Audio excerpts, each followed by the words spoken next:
아파트 다주택자와 임대사업자에게 실행된 대출 규모가 최근 정부 정책 기조와 맞물려 시장의 긴장감이 높아지고 있습니다. 주로 수도권, 서울, 경기, 인천 지역에 집중된 대출 잔액 혹은 만기가 도래하는 임대사업자 대출 금액이 현재 시점 56조 원인데 이로 인한 위험성과 시장 파급 효과는 심각한 상황으로 변할 수 있다는 우려가 나오고 있습니다. 첫 번째로 정부의 대출 회수 기조에 따른 유동성 충격으로서 가장 직접적인 위험은 정부의 만기 연장 제한 및 거부 정책입니다. 최근 금융당국은 투기 과열지구 내 다주택자와 임대사업자에 대해 원칙적으로 대출 만기 연장을 제한하는 방안을 검토 중입니다. 이는 다주택자들의 급매물 투매나 경매물건 급증으로 이어질 수 있습니다. 두 번째로는 세입자에게 전세금 미반환 위험이 발생할 수 있는데 이것은 사회적으로 가장 심각한 위험 요소입니다. 역전세 및 미반환 사고는 대출 상환 압박을 받는 임대인이 자금을 마련하지 못할 경우 세입자의 전세 보증금 반환에 차질이 생길 수 있습니다. 56조 원의 시한폭탄 결국 터지기 시작했습니다. 다주택자 대출 56조 이제 연장 안 해줍니다. 임대사업자 주목 상환 절벽이 눈앞에 왔습니다. 내 보증금 괜찮을까?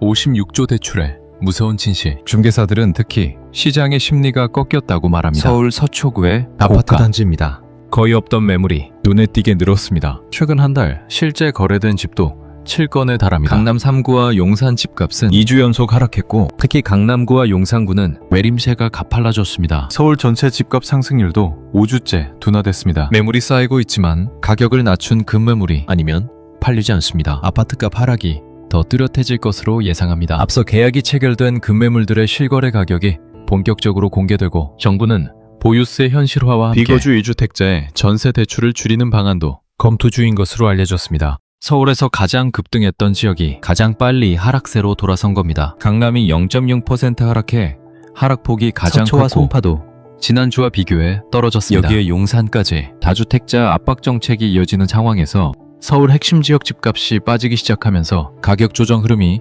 주변으로 확산될 가능성도 있습니다. 서울 전체 오름폭도 4주 연속 둔화됐습니다. 다만 5월 9일 양도세 중과가 시행되고 난 뒤 부동산 대책이 추가로 나오지 않을 경우에는 매물이 더 늘지 않을 수 있다는 우려도 나옵니다. 연정동의 대표 아파트 단지 2주 전 32평이 최고가 대비 1억 원 낮은 가격에 급매로 나왔습니다. 세입자가 있는 다주택자 매물이었는데 가격도 가격이지만 특이한 조건까지 붙어 있었습니다. 집주인이 집에 근저당을 설정해 매수자에게 이자를 받고 10억 원을 빌려주겠다고 한 겁니다. 토지거래 허가 기간 등을 고려하면 사실상 4월 초까지는 가계약을 해야 하다 보니 다주택자가 급기야 돈까지 빌려줘가며 매수자를 구하고 나선 겁니다. 실제 집주인이 일부 자금을 빌려주는 형식으로 지난 20일 매도 계약도 체결됐습니다.